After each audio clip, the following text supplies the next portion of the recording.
maintenant une doctorante et une jeune docteure, donc Julia Galante et Maëlle Wilbert, et puis un certain nombre de collaborations, notamment avec le Centre de recherche sur la conservation qui est juste à côté.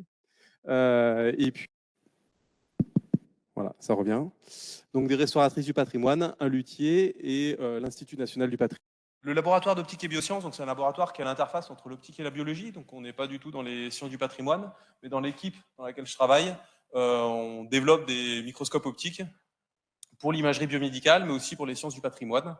Donc on a vraiment une partie instrumentation optique, donc on a des systèmes qu'on va vraiment construire, assembler, optimiser. Et on a deux types de microscopie optique. La microscopie optique non linéaire, dont je ne vais pas parler aujourd'hui, mais qui permet notamment de caractériser le collagène. Sur la petite vignette du bas, là, vous avez une image d'un parchemin, notamment, où on voit les fibres de collagène qui sont un petit peu entrelacées les unes entre les autres. Et on peut suivre comme ça des processus de dégradation, justement, du collagène. Et la tomographie par cohérence optique, qui permet de faire une imagerie de microscopie 3D à l'échelle du micromètre. Donc vous avez un petit volume là qui bouge. Et c'est vrai que de plus en plus, maintenant, il y a un enjeu sur les techniques d'optique, de manière générale, mais d'autres techniques, évidemment. Ce n'est pas du tout spécifique à l'optique. C'est au-delà de l'imagerie, d'aller vers une information quantitative, parce qu'en fait, c'est ça qui est intéressant, pour vraiment suivre des processus ou évaluer un certain nombre d'éléments. Donc, il y a une activité, évidemment, de traitement des images, de traitement des données pour caractériser des tailles de structure, des orientations. Donc, par exemple, ici, là, vous avez un volume sur une cornée avec les codes couleurs traduisent l'orientation du collagène dans ce volume de la cornée. Donc, je vous parlais un petit peu de tomographie par cohérence optique, quelques rappels sur le principe. En plus, vu que c'est la journée internationale de la lumière, ça va permettre de parler un petit peu d'optique de lumière. Et puis, on parlera de suivi de l'allègement de vernis. Donc ça, je pense que ça devrait rentrer en résonance avec ce qui a été évoqué ce matin. Et je vous montrerai que l'OCT peut être un instrument transportable. Et comme tout bon enseignant, je ne peux pas m'empêcher de parler un tout petit peu d'enseignement. Donc voilà, je parlerai un tout petit peu d'enseignement interdisciplinaire pour conclure. Alors, quel est l'intérêt des techniques optiques? Ici, vous avez une image d'un prélèvement qui a été fait sur un vernis d'instrument de musique et qu'on va pouvoir ensuite enrober, couper, observer, soit en microscopie optique, soit en microscopie de fluorescence. Et donc, par exemple, ici, on voit qu'on a deux couleurs sur les vernis qui vont permettre d'identifier deux natures de vernis distinctes. Donc, c'est des informations extrêmement riches, mais qui ont l'inconvénient du prélèvement.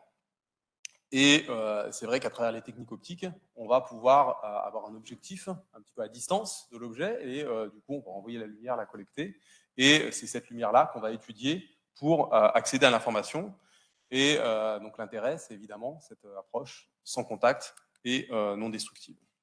Donc un des enjeux pour nous, c'est d'aller vers une imagerie tridimensionnelle à l'échelle du micromètre. Donc voilà, il y a d'autres techniques optiques qui vont être sur des échelles complémentaires. C'est vrai que moi, mon positionnement en tant que spécialiste en microscopie, c'est plutôt d'accéder à la meilleure résolution possible avec des techniques d'imagerie optique et d'accéder à une caractérisation tridimensionnelle pour vraiment avoir un volume et éventuellement, avec certaines techniques, d'avoir une imagerie spécifique et de suivre soit des processus de dégradation, soit être en appui à la restauration. Donc la tomographie par cohérence optique, qu'on appelle aussi OCT, ça a été développé initialement, principalement dans le domaine de l'ophtalmologie. Ça a été le premier papier dans les années 91. Et c'est une des techniques où hyper rapidement il y a eu un essor. Donc 10 ans après, il y avait plein d'entreprises qui développaient ça et on le trouvait dans les cabinets d'ophtalmo. Donc c'est vrai que, voilà, si on réfléchit un tout petit peu entre la preuve de principe, le premier article scientifique et vraiment le développement industriel, ça a été extrêmement rapide, mais parce qu'en fait, ça révolutionnait complètement l'ophtalmologie dans le sens où on pouvait voir les cellules rétiniennes à distance, qu'aucune autre technique pouvait faire. Et donc, il y avait déjà ce côté sans contact et non destructible. Et donc, on voit le lien qu'on a avec l'imagerie biomédicale dans le domaine des sciences du patrimoine, c'est que finalement, on a des contraintes un petit peu similaires, et donc on va pouvoir s'inspirer de tout ce qui est développé dans le domaine de l'imagerie biomédicale. Donc, si vous avez la première imagerie de la rétine, et puis évidemment, il y a eu un certain nombre de développements, et donc vous voyez que sur cette seconde image, on a toujours une image de la rétine, mais qui est cette fois-ci beaucoup mieux résolue. On arrive à mieux identifier les différentes couches rétiniennes. Donc, il y a maintenant 15-20 ans, des personnes se sont dit, bah, tiens, c'est intéressant d'utiliser l'ECT pour regarder aussi les objets patrimoniaux. Et ici, vous avez un exemple de couche de peinture.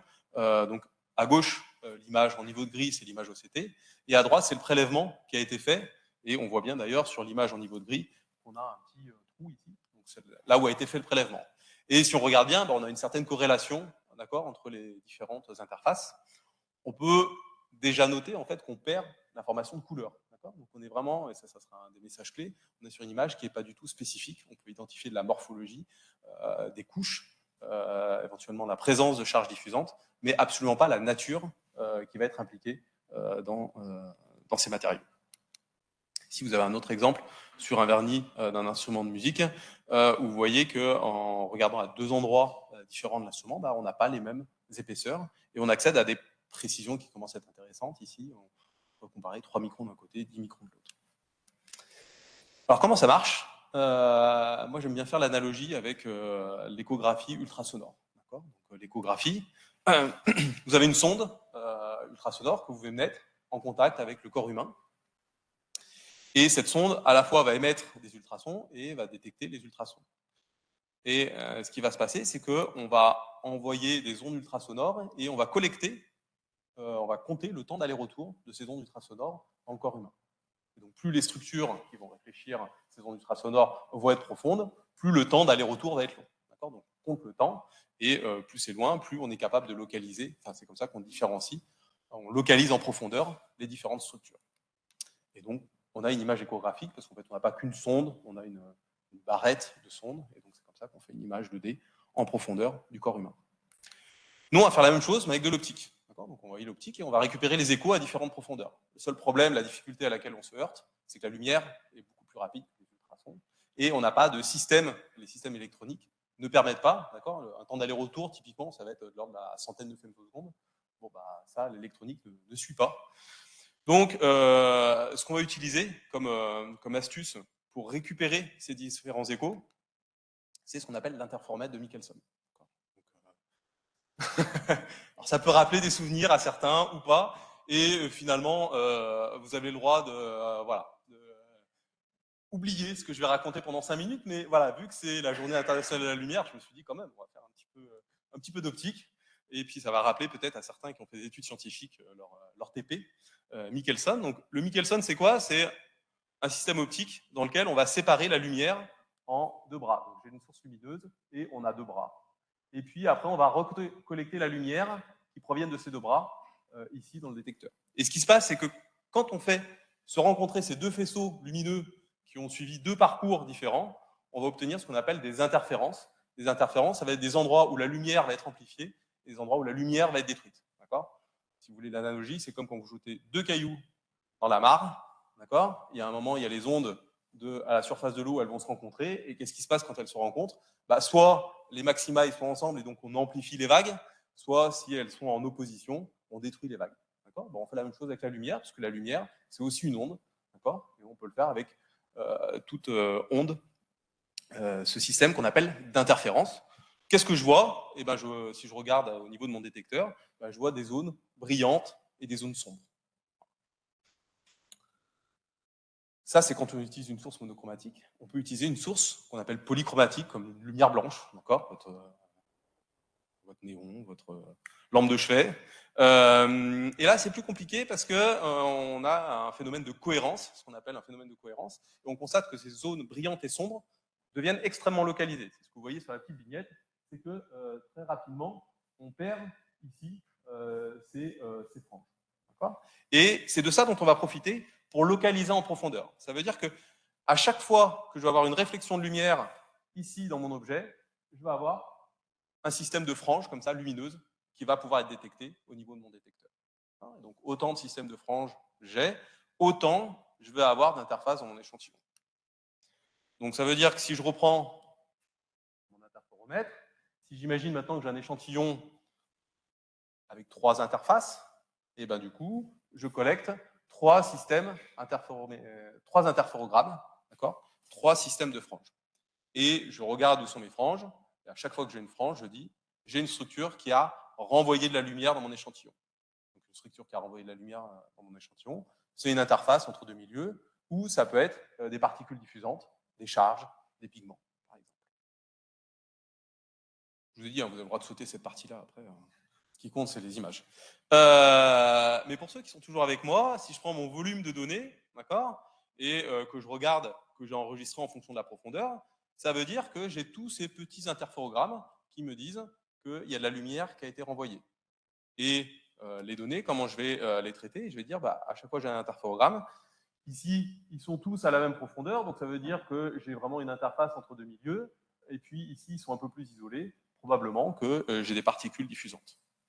Donc chacun de mes interférogrammes, je vais enregistrer ce que je vais appeler l'enveloppe, d'accord, cette modulation d'intensité, et à chaque fois que j'ai une modulation d'intensité, j'ai une source de signal, et ça me renseigne sur la présence d'une interface ou d'une particule diffusante.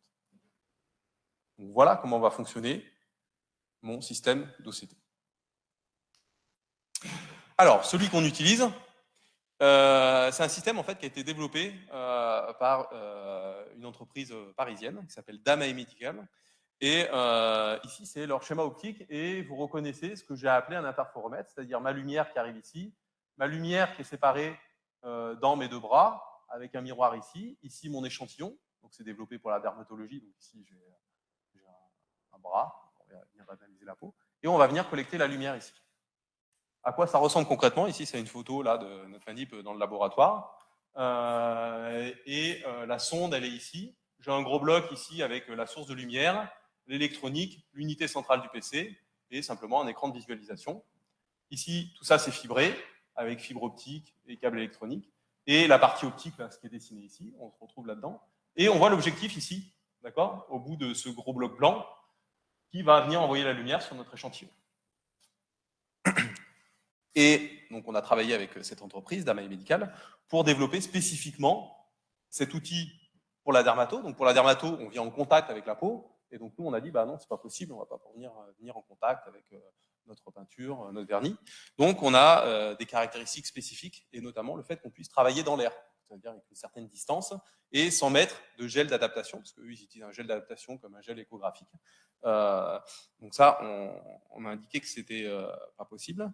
Et donc, ce qu'on va pouvoir faire, c'est une imagerie qui est soit 2D, soit 3D, une résolution de l'ordre du micromètre, donc ça veut dire la plus petite structure que je peux voir dans les trois directions est de l'ordre du micromètre, un champ de vue, enfin un volume, on va dire, donné pour simplifier, qui fait 1 mm3.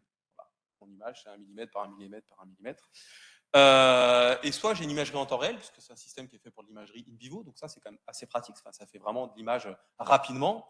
Et puis si vraiment je veux avoir un volume, il faut que j'attende quelques minutes, parce que je vais faire plusieurs images successivement, donc il faut attendre quelques minutes.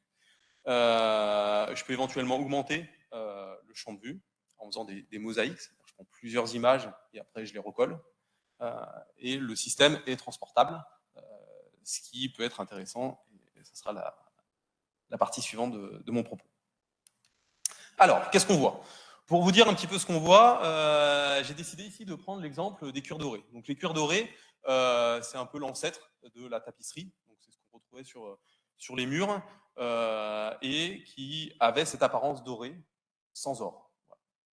Pour simplifier un tout petit peu, ici, vous avez un exemple sur une peinture.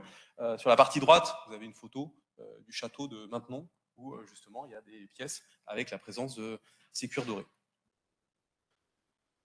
Quelle est la structure de ces cuirs dorés? C'est pour illustrer les images OCT qu'on va obtenir. Et ben, du coup, on a une couche de cuir sur laquelle on vient en coller une feuille d'argent. Et après, on va déposer une couche de vernis sur cette feuille d'argent. Et éventuellement, on va rajouter des décors polychromes à la surface de cette couche de vernis. Et donc, vu qu'on a une feuille d'argent, une couche de vernis, moi, je vais venir envoyer de la lumière. Vous voyez qu'on est sur un système, d'un point de vue optique, qui est assez favorable à l'OCT, puisque du coup, une première interface air vernis, une deuxième interface entre le vernis et la feuille d'argent qui va vraiment renvoyer, enfin qui va agir comme un miroir. Donc si vous avez un comparatif sur le même échantillon entre une coupe stratigraphique, donc un prélèvement qui a été fait, qui est observé en microscopie optique sous microscope, et justement l'imagerie OCT qui va être faite sur la partie non prélevée. Et donc vous voyez très bien ici les deux interfaces. Donc la première interface entre l'air et le vernis. Dans toute cette épaisseur, là, je suis dans le vernis. Et ici, en dessous, la deuxième interface, c'est ma feuille d'argent.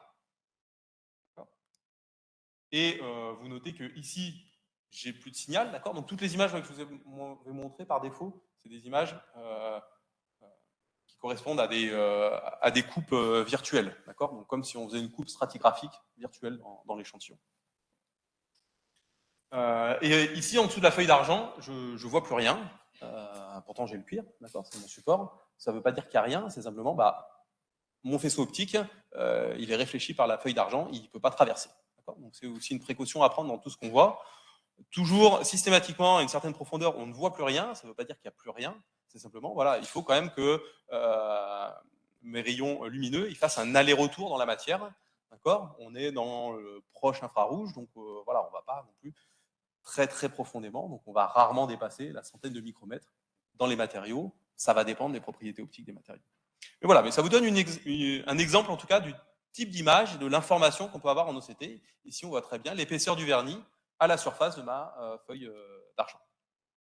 Un autre exemple toujours sur les cuirs dorés. Ici, on est sur une zone un petit peu frontière, vous voyez, entre là où il y a la feuille d'argent et une zone où il n'y a plus de feuille d'argent, où il n'y en avait pas dès le départ. Et donc, vous voyez qu'on perd d'ailleurs cette apparence dorée ici sur cette zone frontière. Et si on vient avec l'OCT regarder cette petite zone-là, qui est à peu près à l'échelle, là mon carré il est à peu près à l'échelle, donc 1 mm carré, et ben on voit qu'on a une zone, on voit très bien la feuille d'argent, et ici on n'a plus cette feuille d'argent, et on arrive directement à la surface du cuir. On voit une interface qui est d'ailleurs très distincte en termes de nature de lumière, parce que c'est une surface qui est beaucoup plus diffusante, alors que ma feuille d'argent agit comme un miroir, donc avec une interface extrêmement plate. Donc voilà typiquement le type d'image qu'on va pouvoir avoir avec le CT. Donc si je résume, ça va me permettre d'avoir une imagerie optique sans contact et non invasive. Le contraste, c'est-à-dire qu'est-ce qui va me donner du signal, c'est des variations de l'indice de réfraction, c'est des variations des propriétés optiques. Donc ça va être des interfaces entre différents milieux ou des particules diffusantes type charge ou pigment. Et je vais avoir ainsi une imagerie tridimensionnelle avec une résolution d'1 micron dans les 3 directions. Donc voilà, finalement, c'est tout ce qu'il faut retenir de la première partie. Les messages clés. Et après, je vais pouvoir vous parler maintenant de vernis. J'ai fait mon introduction sur la partie technique de l'appareil. Alors, ce que je vous propose, c'est de regarder justement cette problématique du suivi de l'allègement des vernis, en lien directement avec la restauration du patrimoine. Du point de vue des restaurateurs du patrimoine, comment ça se fait classiquement, usuellement, on va dire quotidiennement, parce que c'est vraiment une problématique quotidienne pour les restaurateurs du patrimoine. Et bien ici, vous voyez Laetitia Desvoix, avec qui je collabore et dont je vais parler de son projet de thèse juste après, qui est en train de faire une petite fenêtre d'allègement de vernis, et dans la main, elle a une lampe UV, puisque du coup, les vernis sont fluorescents, et c'est vraiment l'outil au quotidien de regarder la fluorescence de ces vernis pour vérifier justement que son protocole d'allègement de vernis est efficient et enlève bien le vernis. Et on voit bien ici les petits carrés d'allègement de vernis où on a moins ou plus de fluorescence en fonction de jusqu'où elle a été sur l'allègement de vernis. Ici, vous avez un autre exemple sur une peinture complète. Et en fait, vous voyez que c'est divisé en 3 parties.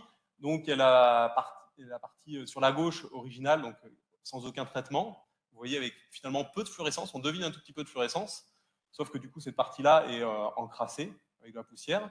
Après nettoyage, et ben, du coup, on a révélé complètement le vernis. Donc ici, on voit une fluorescence qui est très, très intense. Et sur la partie où on a enlevé le vernis, d'accord, et là, vous voyez qu'on n'a plus du tout la fluorescence. Donc ça, c'est très pratique au quotidien. La limitation, c'est que ça manque un tout petit peu d'éléments quantitatifs quand on peut vraiment évaluer l'efficacité, par exemple, d'un protocole sur l'allègement de vernis. Voilà avec l'OCT ce qu'on peut observer sur une couche de peinture avec une couche de vernis au-dessus. Donc si je reprends ma stratigraphie, si je pars du haut de l'image, ici je suis dans l'air, j'ai une interface air vernis, là je suis dans le vernis, et ici j'ai la couche picturale qui est une couche très diffusante puisque ce sont mes pigments qui sont diffusés dans mon liant, d'accord, qui font vraiment ce petit côté granulaire, là, si je regarde l'image. Et très rapidement, j'ai plus rien. Donc, encore une fois, ça ne veut pas dire qu'il n'y a rien. Il peut encore y avoir une stratigraphie assez complexe en termes de nombre de couches picturales, mais cette technique-là ne permettra pas de pénétrer plus profondément ça dans les différentes couches picturales. Et donc, c'est dans ce cadre-là où je collabore avec Laetitia Desbois, qui est restauratrice du patrimoine et qui fait une thèse par le projet, donc qui a déjà 15 ans d'expérience, et qui fait son doctorat à Cergy Université, sur le développement de micro-émulsions à base aqueuse, donc qui sont moins toxiques pour les restaurateurs et plus écologiques. Et l'idée, pour elle, c'est de mettre au point ce protocole, ces émulsions, et d'évaluer leur efficacité, et de les évaluer dans le cadre de ce doctorat de la manière la plus objective possible, donc d'avoir une métrique sur l'efficacité justement de des émulsions qu'elle développe. Donc si je reviens sur ma couche de vernis là, de tout à l'heure, déjà, si je fais un tout petit zoom ici, je vois que je peux révéler avec ma technique plusieurs couches de vernis. Ici, vous voyez des interfaces, donc probablement, d'accord. Donc c'est ici une image de cet élément de peinture qui est un agrandissement du château de Versailles, et vous voyez qu'on a 3 couches de vernis successives. Et après des vernissages, si on devine la petite fenêtre de dévernissage là, qui est un peu plus bleue, je vois que j'ai plus le vernis. Donc on a bien un outil qui permet de suivre comme ça cet allègement de vernis. Donc, dans le cadre de sa thèse, Laetitia a développé un certain nombre d'éprouvettes, soit sur lame de verre, soit sur couche de peinture à l'huile. Et donc pour ça, elle a eu accès à un dos protecteur du 19e siècle, qui était non verni, donc sur lequel elle a déposé des couches de vernis, un vieillissement artificiel qui permet de simuler justement le vieillissement du vernis, une première série d'images OCT, aussi bien sur les éprouvettes que sur ces bandes de toile, ensuite des tests de dévernissage et une deuxième série d'images OCT pour voir l'efficacité des émulsions sur le dévernissage. En parallèle, je vous ai dit, sur l'image, on voit l'efficacité du vernissage, mais on sent bien qu'il va falloir qu'on soit un peu plus rigoureux pour évaluer l'efficacité. Donc c'est pour ça que dans le laboratoire, à partir de l'image, on a voulu développer aussi des programmes de traitement des images pour analyser automatiquement ces images et mesurer l'épaisseur des vernis. Vu qu'on voit les deux interfaces, en fait c'est assez simple. L'idée c'est de se dire, si je mesure la distance entre mes deux traits blancs, entre mes deux interfaces, je mesure mon épaisseur. Donc on a un programme qui va le faire automatiquement, d'accord. L'avantage c'est que c'est moins subjectif et surtout je peux traiter toute mon image, d'accord. Donc je peux faire sur toute l'image, et comme je vous ai dit que j'ai des volumes de données, je peux faire sur toute ma série d'images, d'accord. Si je veux le faire à la main, ça sera un tout petit peu fastidieux, d'accord. Là c'est relativement immédiat. Il y aura beaucoup de temps de développement du programme, mais une fois qu'il est au point, en quelques secondes, ça marche. Donc ici, par exemple, sur cet échantillon, vous avez une cartographie de l'épaisseur du vernis. D'accord. Ici, c'est des images en fausse couleur. Et vous voyez sur les tons là, les plus foncés autour du violet, on est sur des épaisseurs autour de 5 microns. Et on va monter jusqu'à la quarantaine de microns sur les teintes qui sont vert jaune. Donc vous avez vraiment une cartographie. Et donc après, vous pouvez moyenner ça sur tout votre volume de données. Et donc ici, on a un vernis, par exemple, qui fait autour de 22-23 micromètres. Donc ça, c'est hyper pratique parce qu'on va pouvoir faire la mesure avant et après dans le cadre de ce travail de recherche et comparer justement l'efficacité des différentes émulsions en fonction des différents types de vernis, parce que je ne vous ai pas dit, mais évidemment, l'idée, c'est de tester un certain nombre d'émulsions sur un certain nombre de vernis, d'accord. Vous imaginez le nombre d'échantillons que ça peut faire, et de traiter automatiquement toutes ces données. Voilà un exemple de données. Donc là, c'est encore un travail en cours, mais ici, vous voyez sur ce graphique-là l'épaisseur du vernis initial, donc autour de 20 microns, on va dire. Et vous voyez ici, à travers un certain nombre de protocoles d'allègement de vernis, on chute en dessous de 10 micromètres. Donc voilà, c'est typiquement ce type d'information quantitative qui va permettre de valider l'efficacité du protocole de restauration pour l'allègement des vernis. Un cas pratique, et je crois que ça résonne avec un certain nombre de questionnements, d'échanges qui ont eu lieu ce matin dans le cas de la lutherie. Donc, on a eu la chance de collaborer avec un luthier, Nicolas Saumagne, à Salé en Haute-Savoie, qui nous a partagé l'envie de cette étude sur un violon Amati, d'accord. Donc, Amati, le maître de Stradivarius. Donc, on est vraiment dans l'époque des grands luthiers italiens. Et cet instrument que vous avez ici en photo avant restauration avait subi une restauration dans les années 2000 avec l'application de ce qu'il appelle un vernis de retouche qui a été déposé sur la surface de l'instrument qui modifiait complètement l'apparence visuelle de l'instrument, donc avec une couleur très rouge, si vous regardez l'instrument, qui n'est pas la couleur originale de cet instrument. Et il y avait d'autres problématiques aussi de fractures au niveau de la table. Donc il vient avec cette question de se dire, finalement, j'ai un vernis de retouche qui donne cette apparence visuelle. Est-ce que j'ai un vernis original sur l'instrument? Et si oui, j'aimerais éventuellement enlever ce vernis de retouche sans altérer, évidemment, le vernis original d'Amati. Et est-ce qu'on peut vérifier, justement, que ça marche? L'avantage sur cet instrument, quand on a commencé, c'est qu'il y avait une zone sous la touche, donc là où on dépose les instruments. Ça marche pas bien. Ah, je peux essayer de le déplacer éventuellement. Un peu mieux comme ça. Voilà. Voilà. Donc sous la touche, c'était une zone où le vernis de retouche n'avait pas été déposé. Donc a priori, et ça c'est aussi un de mes messages, c'est que toutes ces études, elles ont du sens qu'à partir du moment où on est vraiment sur un travail interdisciplinaire et où chacun apporte son expertise. Donc là, il n'y a que le luthier qui est capable de dire, à cet endroit-là, je suis quasiment sûr, je suppose qu'il y a le vernis d'origine, voilà, et pas le vernis de retouche. Donc lui était capable de le voir. Donc ça, pour nous, c'est une zone un peu contrôle, dans le sens où on se dit, là, a priori, je veux voir que le vernis d'origine. Et donc, ici, sur mes coupes OCT, vous voyez ce vernis d'origine qui a quand même une certaine épaisseur. Donc, on est sur des épaisseurs, sur des ordres de grandeur qui sont très différents de la problématique de la peinture de Chevalet, par exemple. Parce que là, on va avoir des épaisseurs. Ma barre d'échelle, c'est 200 microns. Hein, donc là, on peut atteindre quasiment la centaine de microns à certains endroits. Après, c'est très variable sur un instrument de musique, parce que du coup, il y a une morphologie du bois, une surface du bois, même s'il a été poncé, voilà, du fait des fibres du bois qui agissent un peu comme des tuyaux, enfin voilà, c'est très irrégulier.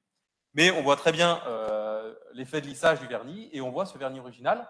Là, c'est des coupes qu'on appelle transverses, en fonction de la profondeur, comme une coupe stratigraphique. Mais du coup, vu que moi, j'ai enregistré un volume de données, je peux très bien regarder mon volume de données dans l'autre sens, d'accord, et comme si je regardais un petit peu par au-dessus et que je pénétrais comme ça dans les couches de vernis. Et ici, faire une coupe vraiment dans le vernis. Et donc, je vois que je suis quelque chose qui est très sombre, d'accord, avec très peu de signal et juste des petits points. Donc, il semblerait que j'ai quelques pigments, mais pas très grands, d'accord, et surtout très dispersés dans cette couche de vernis. Et si je vais un peu plus profondément, si je fais une couche ici, là, une coupe ici, pardon, ici, je suis dans le bois et donc je vois ce croisement des fibres végétales ici du bois de la table. Donc là, c'est pour moi l'idéal parce que j'ai une zone un peu contrôle où le luthier m'explique qu'il n'y a que le vernis d'origine. Après, on a été sur une zone, évidemment, dont là, on suppose qu'on a le vernis d'origine et le vernis de restauration. Et l'excellente nouvelle qu'on a eue, en tout cas, là, on est très content de voir ce type d'image, parce que vous voyez qu'il n'y a pas besoin d'être expert, d'accord, pour lire les images OCT, pour distinguer facilement une première couche, ici, qui est très diffusante, là, avec un peu grisonnante, et la deuxième couche qui était déjà présente tout à l'heure, avec très peu de signal, et en dessous, les fibres du bois. Donc, assez facilement, je distingue mes deux couches de vernis, et donc cette couche de surface, là, qui est pleine de charges diffusantes, est ce vernis de retouche là, qui a été appliqué dans les années 2000, et en dessous, j'ai le vernis original.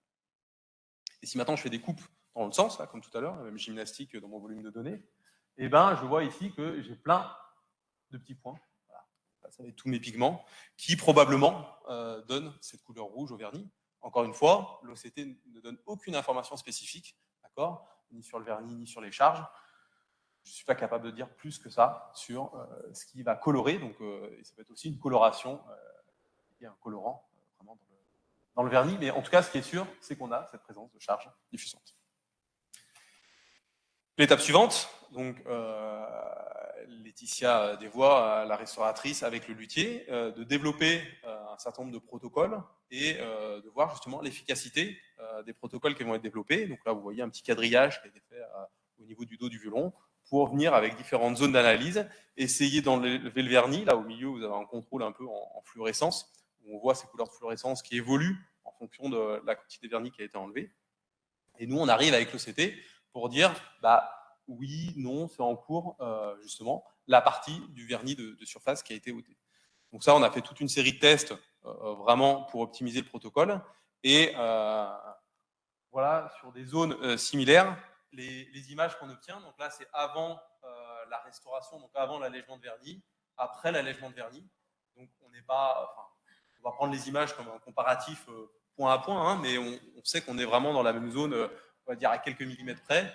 Et donc, vous voyez bien qu'on est arrivé à enlever, mais pas tout à fait, donc vraiment alléger cette couche de vernis, ce qui est rassurant, parce que, enfin, en tout cas, ce qui rassure vraiment le luthier, de dire, s'il reste un tout petit peu de la couche de surface, au moins, je suis sûr de ne pas avoir attaqué le vernis original qui est en dessous. Donc ça, on a fait des tests pendant 1 ou 2 jours ensemble.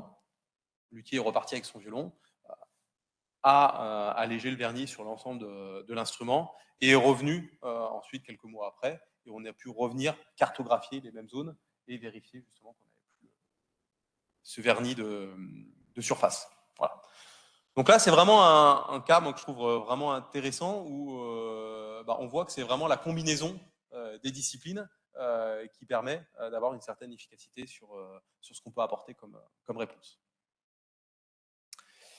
Alors, je vous ai dit que l'OCT, c'était un instrument transportable, en tout cas celui qu'on a, d'accord, pas systématiquement. Pourquoi? Simplement parce que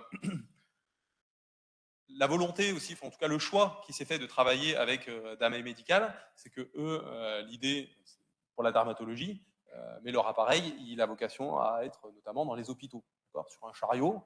Et puis du coup, on va pouvoir aller de chambre en chambre, de patient en patient, pour faire l'analyse.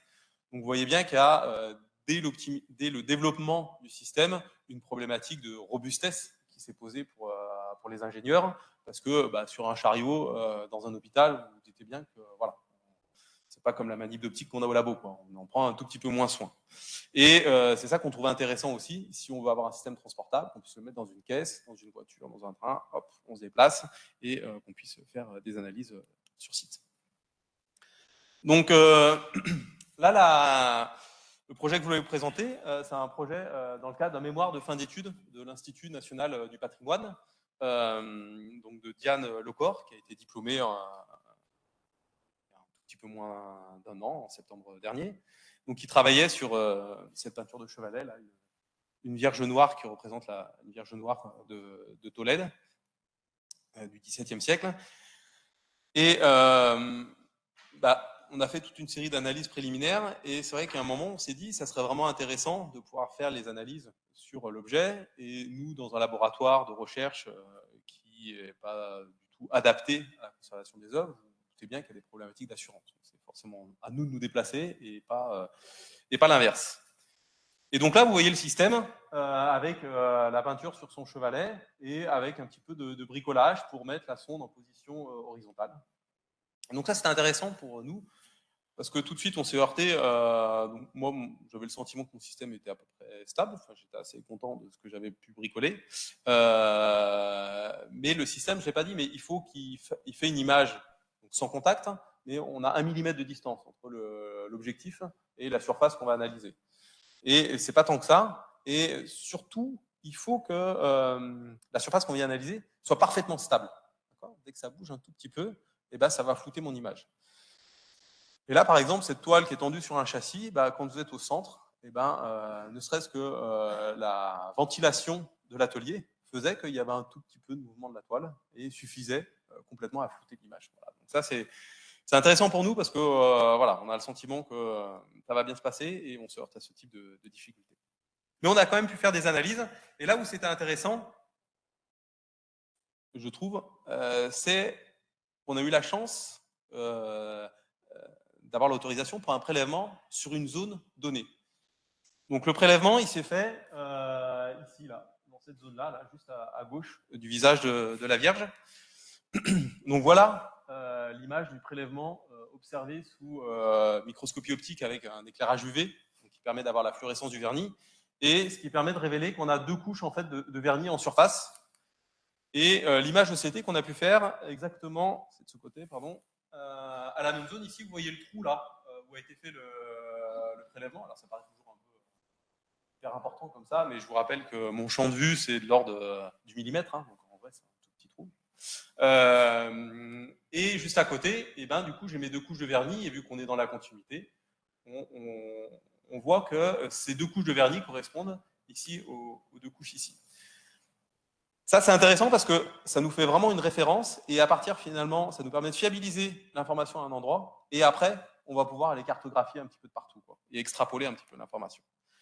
Donc, on a pu faire un certain nombre de pointés avec l'OCT. Je ne sais pas si vous voyez bien, mais c'est voilà, tous les petits points rouges, là, les numéros, ça correspond aux différents pointés OCT. Et on a pu caractériser 3 grandes zones ici sur cette peinture. Sur tout le fond ici, la présence de nos deux couches de vernis, d'accord. Donc en fait finalement tout le fond qui est derrière la Vierge. Ici, une couche de vernis superficielle, et à certains endroits,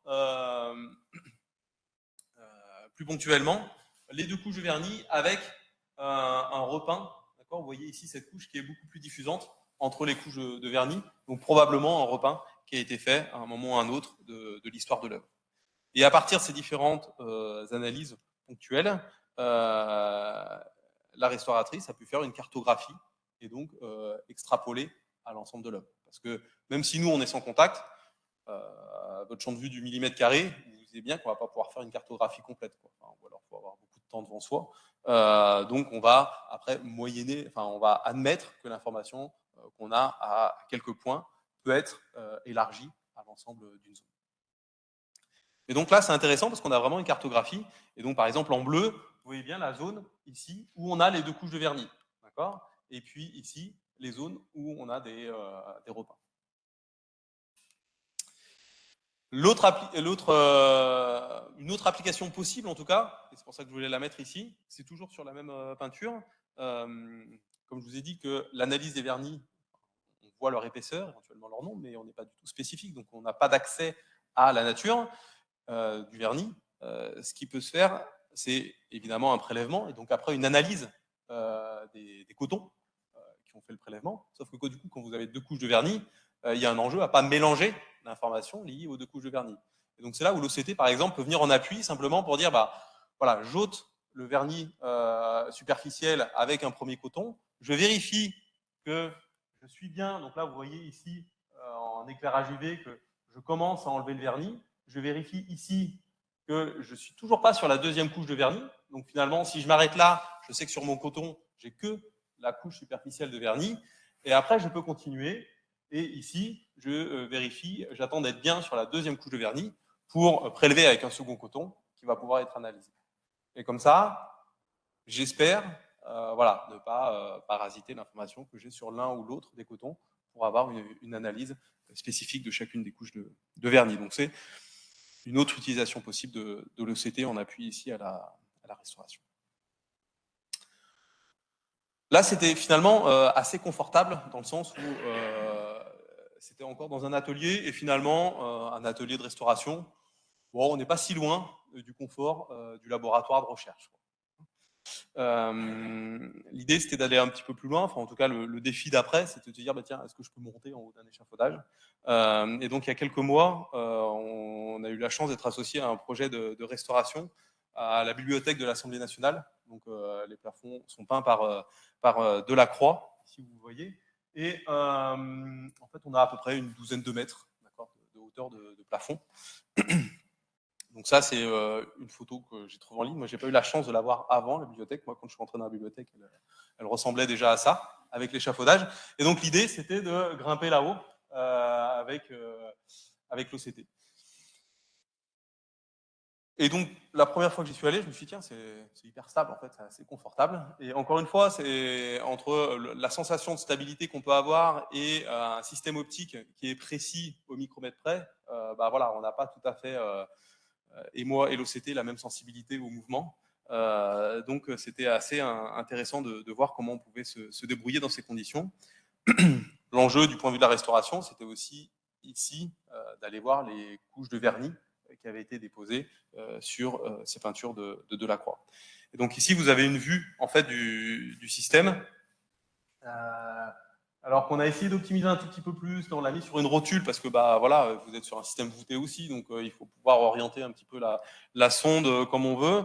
Et en même temps, il faut être capable de l'approcher, parce que je vous disais 1 millimètre, donc c'est pas toujours simple de garantir de s'approcher au millimètre. Si vous faites ça à la main, bah, vous courez à la catastrophe, soit pour la peinture, soit pour votre système d'imagerie. Donc voilà, donc il y a des petits systèmes de translation qui permettent de le faire. Et puis, évidemment, les restaurateurs sont toujours gourmands en disant bah, finalement, ce serait plutôt là-haut que j'aimerais avoir l'information. Donc voilà, donc on avait imaginé un petit système sur un pied photo. Et là, on s'est vraiment aperçu que c'était pas suffisamment stable. Donc voilà, donc là, c'était une première. On a pu faire quelques images parce que, encore une fois, vu que c'est un système d'imagerie in vivo, on peut prendre des images à la volée. Par contre, dès qu'on va essayer de faire un volume de données qui dure 3 minutes, là, on va être sensible aux vibrations et ça va pas bien marcher dans ces conditions. Donc probablement qu'il faut plutôt un pied caméra plutôt qu'un pied photo, parce qu'une caméra c'est plus lourd qu'un appareil photo, donc ça va être sans doute ça les améliorations. Mais voilà, c'était vraiment intéressant et on a pu quand même venir voir ici les couches de vernis. Donc pour conclure, cette technique d'imagerie, donc elle permet une analyse sans contact et non destructive, un volume de données 3D avec une échelle du micromètre et un système qui est transportable. Et donc, on va pouvoir voir les matériaux, mais uniquement les matériaux semi-transparents. Ça va vraiment marcher pour des vernis ou des couches picturales type glacis qui sont vraiment très faiblement chargées. Très rapidement, on va perdre complètement le signal. Ça peut marcher aussi sur du bois, puisque du coup, les cellules végétales sont des matériaux creux et relativement transparents, en tout cas sur les premières couches de cellules végétales. Donc, ça va pouvoir marcher. Et donc, j'ai essayé de vous montrer comment on pouvait suivre ainsi des allègements de vernis ou extrapoler l'information qu'on a une zone pour aller vers une cartographie plus large. Et moi, je le vois vraiment comme un outil d'aide à la restauration, mais ponctuellement, encore une fois, on n'est pas là pour contrôler ou surveiller quoi que ce soit de ce qui se fait chez les restaurateurs. Mais par contre, quand on a une problématique bien identifiée, une zone où on veut faire des tests, il me semble que c'est un complément intéressant. En 2 mots, je voulais dire qu'il y avait une autre technique de microscopie qu'on développait, qu'on appelle la microscopie optique non linéaire, parce que je vous ai dit, là, on sent bien qu'on est un peu frustré, parce qu'on n'a pas d'imagerie spécifique, quoi. Et donc, on sait aussi faire des techniques de microscopie optique qui peuvent aller vers de la spécificité. Donc, par exemple, ici, vous avez des images qu'on peut obtenir avec ce qu'on appelle la microscopie optique non linéaire, qu'on appelle aussi la microscopie multiphoton. Par exemple, ici, sur les cellules du bois, vous voyez qu'on est capable de dissocier la lignine qui va faire de la fluorescence, qui est en rouge ici sur mes images, de la cellulose qui va faire ce qu'on appelle des signaux de génération de son harmonique qui sont en vert. Et donc là, on a une cartographie un peu plus fine. Voilà, vous voyez que mes cellules végétales, je les vois toujours. La morphologie est très similaire à celle que je vous ai présentée précédemment. Mais voilà, déjà, on a cette distinction. Lignine, cellulose, et a priori cellulose uniquement dans sa forme la plus cristalline. Donc on peut aussi suivre la structure plus fine de la cellulose. Et pour revenir vers nos vernis, la fluorescence, on peut s'y intéresser. On peut avoir ce qu'on appelle des couleurs de fluorescence, c'est-à-dire des émissions à différentes longueurs d'onde, mais on peut aussi solliciter différentes longueurs d'onde d'excitation. Donc là, c'est vraiment des tests préliminaires, mais on avait excité en fluorescence à une longueur d'onde et on avait collecté sur 2 bandes spectrales différentes, donc autour là de 485 et de 630. Et donc par exemple ici, vous avez des éprouvettes avec de la laque de cochenille, vous voyez qui est fluorescente ici autour de 630 nanomètres. Donc on voit bien ces grains ici de cochenille, et ces mêmes grains de cochenille, on les a mis dans un film de Sandarac qui a une fluorescence, une émission de fluorescence dans une autre bande spectrale. Et donc, vous voyez qu'on peut collecter l'information, d'accord, sur la même image dans 2 bandes spectrales différentes. Et donc ici, on arrive à dissocier justement le film de Sandarac des grains de lac de Cauchenille. Donc on voit qu'on peut aller vers une différenciation. On n'est pas du tout sur une identification, hein, on est vraiment juste, on peut dissocier des signaux. Et donc là, voilà, ça peut être une étape de plus. Et donc ici, vous avez simplement ce petit film pour vous montrer qu'en plus, on est sur une information tridimensionnelle. Donc ici, vous voyez, dans ce petit film, on a l'information à laquelle on est en profondeur. Alors, il s'est arrêté, je ne sais pas si je le remets. Hop. On part de la surface et... on va vouloir se remettre. Et, mais du coup, vous avez une coupe ici, en reconstruction. Et donc ici, vous voyez les deux couches de vernis qui n'ont pas la même propriété de fluorescence. Ici, vous voyez les grains de lac de Cauchenille. Et ici, en plus, vous avez des particules de plâtre qui, elles, ont des signaux qu'on appelle de SHG, de génération de son harmonique, qui sont verts. Donc, vous voyez qu'on a aussi des techniques de microscopie qui peuvent permettre d'aller vers une imagerie un petit peu spécifique. Avant de conclure, ce qui me semblait intéressant, vu qu'on est sur la Journée internationale de la lumière, c'était de montrer aussi comment, voilà, en tant que chercheur, enseignant-chercheur, on peut faire un pont un petit peu entre l'optique, les sciences du patrimoine, les œuvres d'art, et comment on pouvait amener aussi nos étudiants à... ça pouvait leur permettre en fait, d'acquérir différemment, en tout cas, un certain nombre de compétences en optique. Et donc ça, c'est les enseignements que j'ai mis en place à l'université, soit pour des étudiants de L1, soit pour des étudiants de L3, avec ou sans collaboration d'artistes, ça dépend des formats et des années.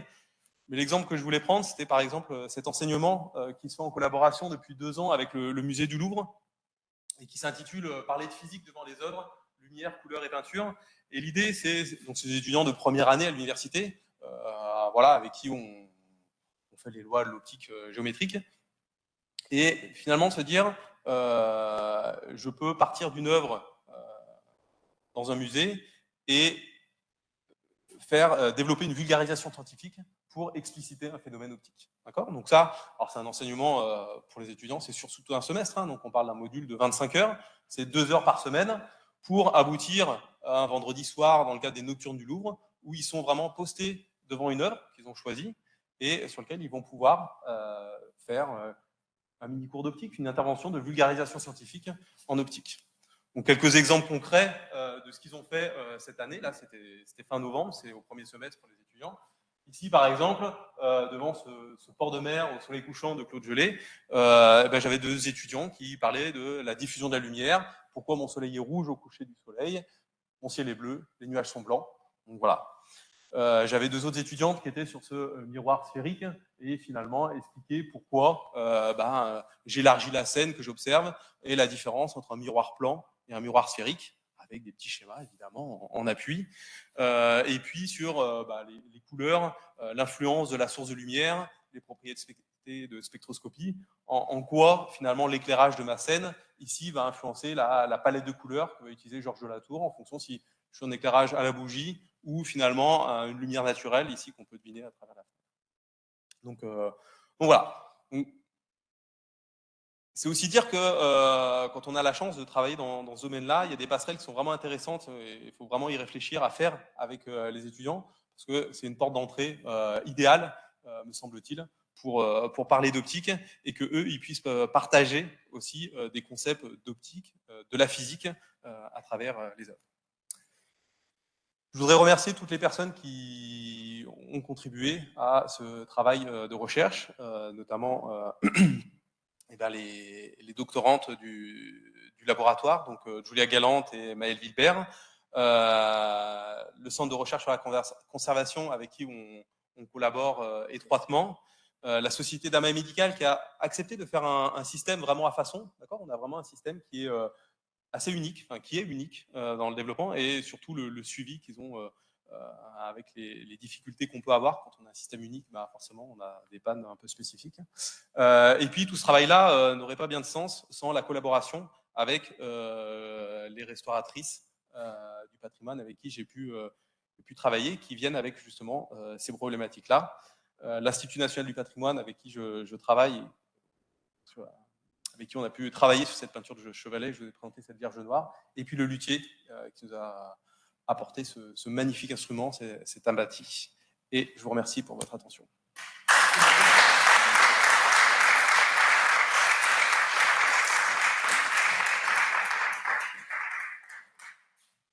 Grand merci Gaël. Alors, s'il y a des questions pour que nos amis entendent, comme on n'a que ce micro qui... Ah, si, il est transportable, on va pouvoir transporter le micro, on va essayer. Tu crois que ça va pas faire de la Oui. Merci Gaël pour ce grand moment d'art et de science. J'ai une petite question sur la façon de discerner les couches de vernis. Donc, manifestement, on le voit sur les résultats d'imagerie OCT, mais quand on voit, disons, on identifie la couche externe, on voit la frontière avec les couches la plus proche en fait du support, de l'instrument en l'occurrence, mais comment se fait-il qu'il y ait une frontière? Ça peut s'expliquer soit par la nature différente des vernis, donc qui ont des indices de réfraction différents, mais si c'est le même vernis qui est posé, pourquoi y a-t-il une limite? C'est-à-dire pourquoi les deux couches ne sont-elles pas en contact optique?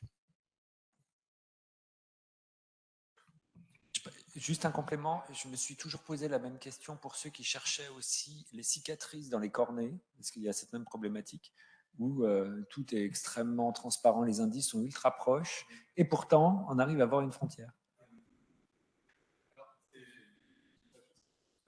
Je réponds dans le micro. Portable. Non, c'est une excellente question. Alors, je répondrai aussi sur la cornée, puisque c'est un autre sujet de recherche qu'on a.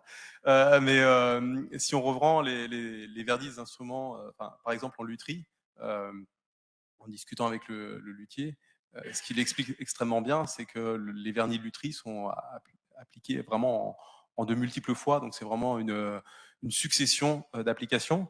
Et on a travaillé avec lui sur des éprouvettes, et il m'a donné une éprouvette où il a déposé jusqu'à 8 couches ou 10 couches de vernis, il les déposait chaque jour. Voilà. Donc j'ai comme ça une stratigraphie progressive, et puis en laissant évidemment une zone vierge à chaque fois, donc j'ai vraiment la stratigraphie complète.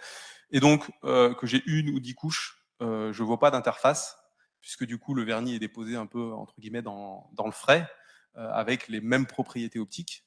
Donc, je vois l'épaisseur qui augmente, évidemment, mais je suis incapable, enfin, je vois aucune interface. Donc, on va avoir des interfaces si on est sur des natures optiques différentes, dans le sens, il faut qu'il y ait une différence d'indice de réfraction. Donc, alors, quand on est sur deux couches de vernis à deux époques différentes, la probabilité qu'on ait le même indice, en plus que ce soit les mêmes matériaux, parce que souvent c'est des mélanges, voilà, est extrêmement faible. Ce qui peut se passer aussi, ce qui va faire une interface, c'est si simplement j'ai attendu un tout petit peu, et des fois ça va être un petit peu de poussière, par exemple, qui va être emprisonnée entre les deux couches de vernis, et donc ça va se traduire par des petites couches diffusantes. La peinture que je montrais où j'avais les trois interfaces, je pense que c'est sans doute ça qui se passe, c'est plutôt des petites poussières, page 23, sans doute. Voilà. Et celle-ci. Ah, on n'est pas loin, 21. Mais ça doit être. Non, mais on va tomber sur 23. Voilà. Donc, voilà. Là, probablement que sur ces trois couches de vernis, c'est sans doute un peu de poussière, de saleté qui s'est déposée entre les couches de vernis. Et sur les vernis en lutherie, si vous regardez bien, si je reviens sur le violon, là, et que le vernis de restauration, j'en ai pas parlé, mais si vous regardez ici l'image du bas, en fait, on voit qu'on a vraiment un système multicouche, quoi. Et donc on voit vraiment que le luthier, il est venu déposer son vernis en plusieurs couches, sans doute pas tout à fait de même nature ou pas de même concentration de pigments. Et donc là, on voit vraiment un empilement de couches. Ça dépend si on parle d'un point de vue théorique ou vraiment réaliste, mais je pense au moins jusqu'au centième d'indice de réfraction, on est sensible, c'est sûr. Millième aussi. On est sur des les sensibilités théoriques sont bien au-delà, mais après, il faut aussi que les couches, voilà, aient aussi une certaine distance. Enfin, on tombe aussi sur la limite de résolution de l'appareil, d'accord. Il faut aussi qu'on ait au moins 1 à 2 microns de distance entre deux couches pour pouvoir les différencier. Alors justement, moi j'avais une question à propos de la résolution. Tu parles d'une résolution micronique. Alors c'est difficile d'évaluer, mais j'ai l'impression que tu as plus de pixels, que la résolution, elle est quand même un peu submicronique. C'est vraiment le micron, la résolution? Alors, En théorie, c'est le micromètre. Nous, on a fait des mesures, parce que voilà, en tant qu'opticien, on aime bien vérifier. Enfin, on ne fait pas toujours confiance à ceux qui nous vendent les appareils. Voilà, en mettant des petites billes, en regardant la taille des billes, on arrive de l'ordre de 2 microns. Donc, en termes de résolution. Oui, d'accord. Mais par contre, homogène dans les 3 directions, ça c'est vraiment un des gros avantages de cette technique d'imagerie par rapport à d'autres techniques de microscopie où des fois on a des volumes qui sont un peu déformés. Là, la résolution est vraiment isotrope en XY et en Z. Et en plus, la taille des pixels est isotrope aussi. Donc là, il n'y a pas de déformation, en tout cas, dans une direction par rapport à l'autre. Alors, je posais la question parce que, oui, un des grands intérêts de l'OCT, c'est de voir les couches, de les voir en plus dans leur forme. Moi, j'avais eu l'occasion de tester le système de dermaillé médical pour des rouges à lèvres. Et quand on veut prédire les couleurs, on a toujours besoin de l'épaisseur et c'est toujours l'élément qu'on ne connaît pas, quoi. Donc l'OCT nous donne ça alors parfaitement, avec précision, etc. De voir aussi la forme des lèvres et oui, le rouge à lèvres peut boucher des trous, on apprend énormément de choses. Alors la question suivante, c'est est-ce que la résolution est suffisante pour prédire des rugosités de surface et du coup voir si le vernis serait brillant, satiné, mat, etc. Donc c'est pour ça aussi que je posais la question de résolution. Alors, nous, on n'a pas regardé ça. Je ne connais pas suffisamment bien le sujet pour avoir une réponse bien tranchée, mais moi, j'ai quand même le sentiment qu'on n'est pas suffisamment fin en termes de résolution pour vraiment aller caractériser de la rugosité de surface. Si on prend des profilomètres optiques là, qui sont faits pour ça, en fait, ils fonctionnent sur le même principe. Hein, pour la plupart d'entre eux, c'est aussi un système interférentiel. Sauf que là, on va vraiment suivre les sauts de phase. Donc, on est vraiment sur des résolutions en termes de topographie beaucoup plus fines que ce qu'on a là. On pourrait imaginer un système qui fasse les deux, parce qu'en fait, finalement, on a des interférogrammes, mais sauf que du coup, le traitement des données n'est pas prévu pour faire ça, quoi.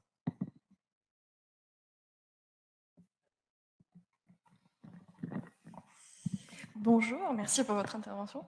Ma question, c'est donc les chantiers de restauration font appel à des restaurateurs indépendants et mettent aussi en jeu des institutions. Dans ce cadre-là, qui est-ce qui fait appel à vous? Est-ce que c'est les restaurateurs, les conservateurs-restaurateurs qui vous appellent pour en comprendre mieux sur le vernis pour pouvoir adapter leur intervention, ou est-ce que c'est des institutions qui demandent des études pour mieux comprendre la stratigraphie? Alors là, tout ce que je vous ai présenté, c'est dans le cadre de projets de recherche. Enfin, voilà, je suis chercheur dans un laboratoire public, donc j'ai pas vocation à répondre à des demandes de privés. Donc, ou éventuellement, à ce moment-là, ça doit être facturé. Et donc, les laboratoires savent faire de la prestation. Et donc, voilà, donc ça, on peut le faire éventuellement. Là, les projets que je vous ai présentés, c'est dans le cadre de projets de recherche, et donc, du coup, qui peuvent être soumis après à publication. Et donc, dans ce cadre-là, nous, on valorise aussi une activité de recherche.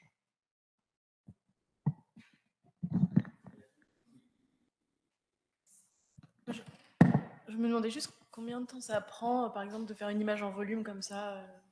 Alors là, l'image, elle est instantanée. La fréquence d'acquisition, c'est 2 images par seconde. On est à 2 Hz à peu près. Donc, je clique sur l'image, j'ai l'image. Par contre, si je veux vraiment faire un volume, c'est 2 à 3 minutes. Parce qu'en fait, je fais une image tous les micromètres. Donc, en fait, il faut que j'enregistre 500 images. Parce qu'en fait, c'est 1 mm par 1,5 mm. Donc, le temps d'enregistrer 500 images. Oui, parce que si l'instrument de dermaillé médical est fait pour être in vivo sur des pots, ça met aussi 2 à 3 minutes. Pour faire un volume, ouais, ils ont la même contrainte. Si vraiment ils veulent faire un volume, bougent, mais en général, ils vont regarder comme ça, vraiment la stratigraphie des différentes couches du derme, comme ça en temps réel. Et si vraiment ils ont besoin de faire un volume, à ce moment-là, ils disent aux patients d'arrêter de bouger pendant 2 minutes. Quoi. Après, c'est plus facile parce que leur sonde, elle est en contact avec la peau. Donc en fait, le médecin s'appuie quand même sur le. Donc même si le patient bouge un peu, ça permet de stabiliser quand même la sonde. Quoi. Et on se débrouille pour que pour le patient, ça soit suffisamment confortable aussi, évidemment. Pour...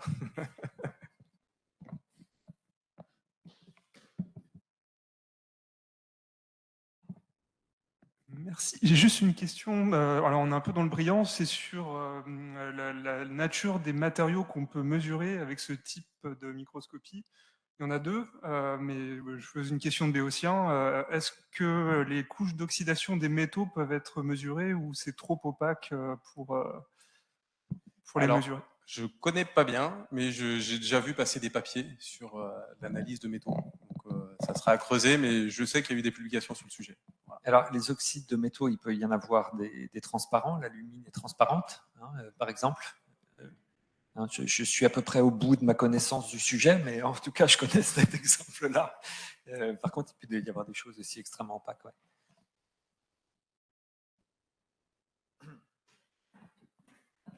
Merci beaucoup pour la présentation.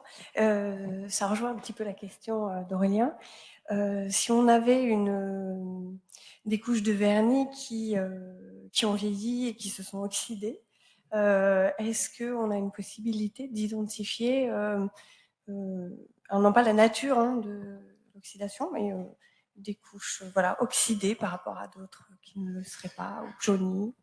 Est-ce que les indicateurs en tout cas, identifier, je ne sais pas, mais en tout cas, un risque, si les couches sont jaunies, et ça on l'a déjà constaté sur des mesures, c'est qu'on n'arrive plus à pénétrer, simplement parce que du coup, ça va absorber la lumière.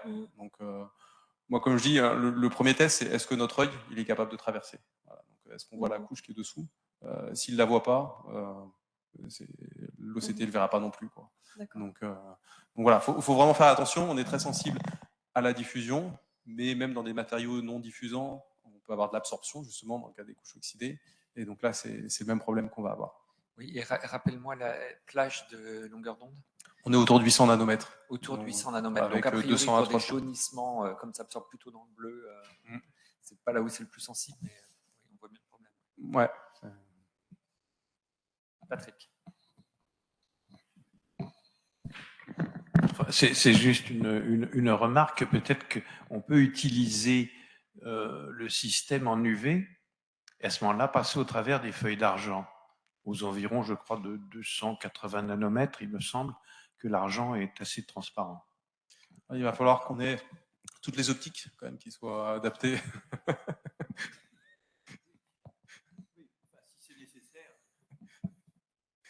Et après, il faut aussi qu'on ait une source large bande. Donc, au-delà de la longueur d'onde centrale, il faut aussi garder en tête que notre source doit être large bande, puisque c'est ça qui va garantir la résolution de notre système. Ouais, c'est ça. Ouais.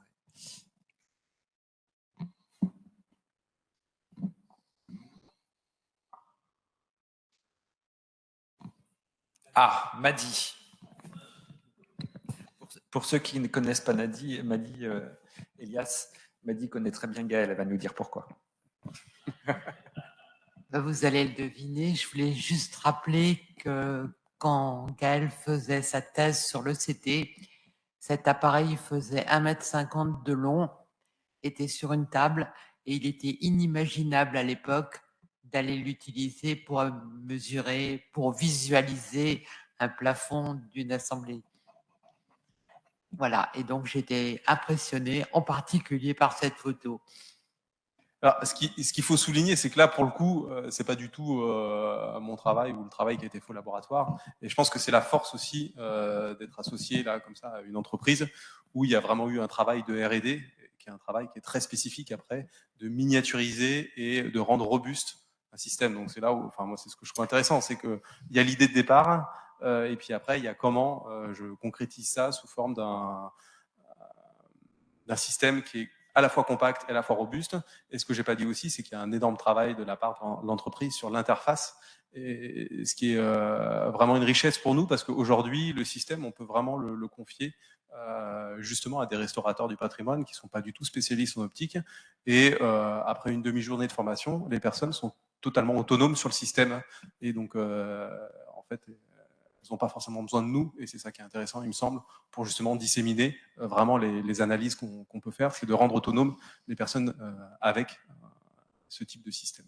Si je peux un poil compléter, on a un magnifique exemple là de bande laboratoire, de recherche assez fondamentale, qui a généré des startups, et notamment qui sont implantés dans le domaine médical. Et là, dans le domaine médical, on a des médecins qui sont assez réactifs pour en dire il me faut ça, notamment des interfaces, etc.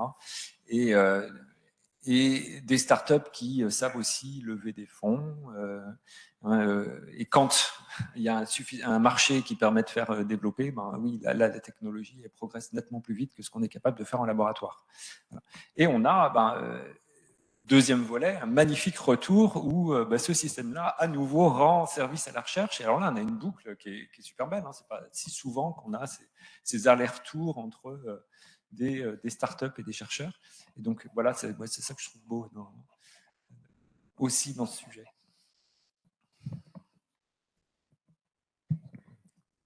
Si je comprends bien, parce que moi je ne suis pas du tout dans ce domaine-là, mais si je comprends bien, on peut voir donc le nombre de couches ou bien tout au moins l'épaisseur, mais pour l'instant, ça n'est pas possible d'en déduire la matière, enfin les composantes. Et pour moi, la question annexe mais importante, on ne peut pas non plus dater. C'est-à-dire que les superpositions de couches ne peuvent pas être datées.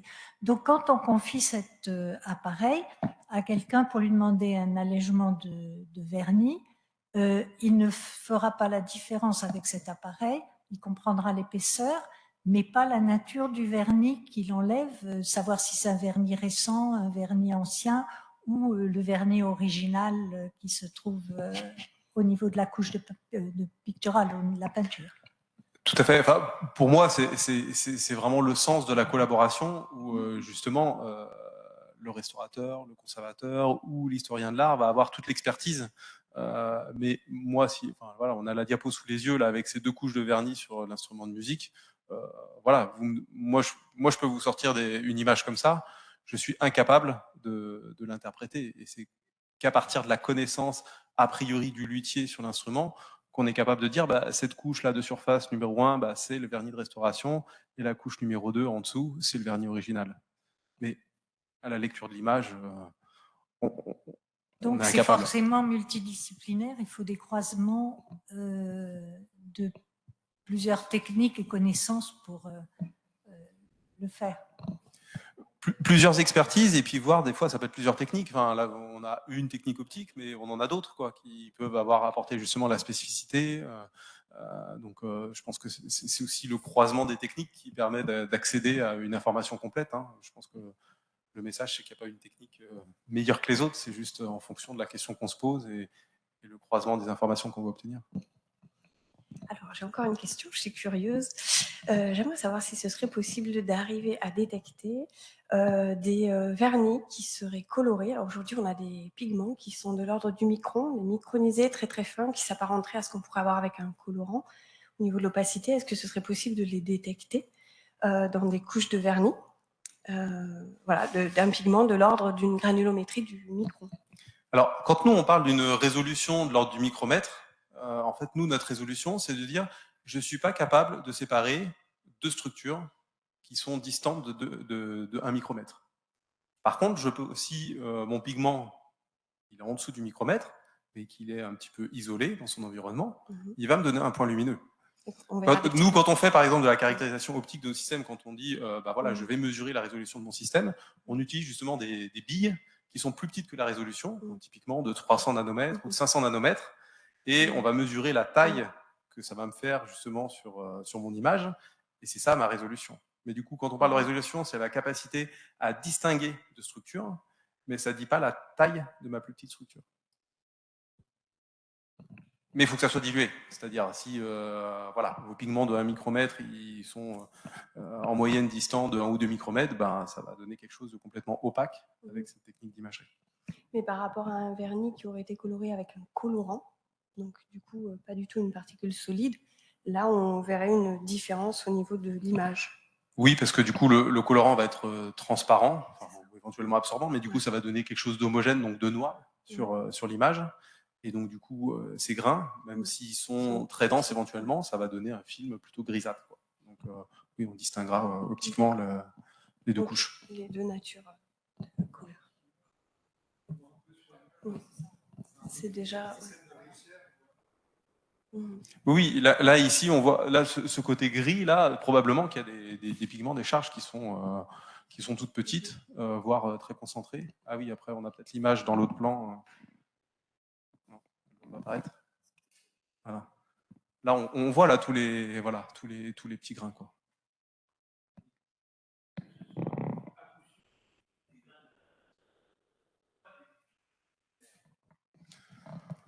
Oui, est-ce que c'est des grains de matière solide ou des petites bulles d'air? Des bulles d'air, j'y crois. Enfin, je sais pas. Enfin, en tout cas, on pourrait. Non. Sur l'image, on n'est pas capable de distinguer. Si c'est ça la question. Est-ce que je distingue des pigments de microbulles d'air? Non.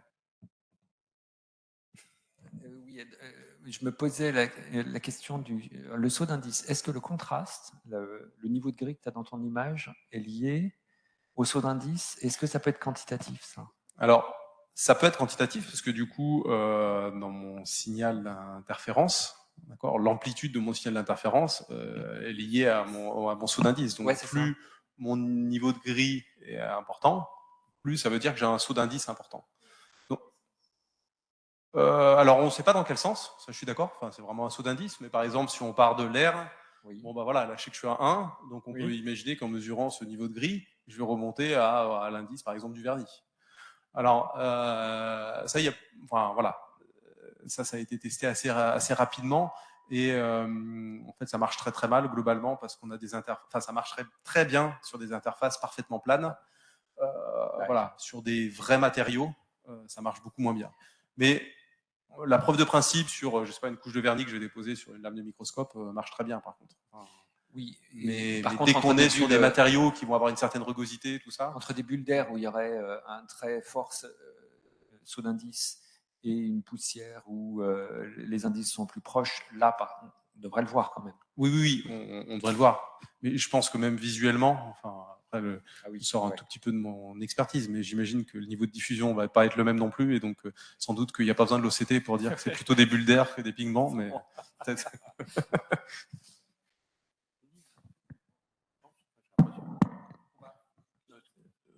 Oui. Alors moi, j'ai peut-être une ultime question sur cette partie-là, mais une question vraiment pas sérieuse. Attendez-vous au pire. Est-ce qu'un violon dont on a allégé le vernis permet de jouer de la musique légère? Alors, il semblerait, mais alors là, encore une fois, je ne suis pas du tout dans mon domaine d'expertise et je ne fais pas d'acoustique, mais en tout cas, en discutant avec le luthier, il dit que l'épaisseur de la couche de vernis va jouer sur les propriétés acoustiques et de vibration de la table. Et donc pour lui, c'est vraiment important aussi, au-delà de l'aspect esthétique, de retrouver l'apparence originelle de l'instrument. Ici, en allégeant, on voit que le vernis de retouche est quand même relativement important, hein, il fait une bonne 50aine de microns, que ça va jouer aussi sur les propriétés acoustiques et vibratoires de la table, puisque du coup, on va lui redonner un petit peu de souplesse. Le luthier nous disait ce matin qu'il fallait mettre le moins de vernis possible, sinon ça étouffe le son. Je ne sais pas si c'est ce que tu as entendu aussi. Bah, probablement que ça va dans le même sens. Ça va dans le même sens, voilà, c'est ça.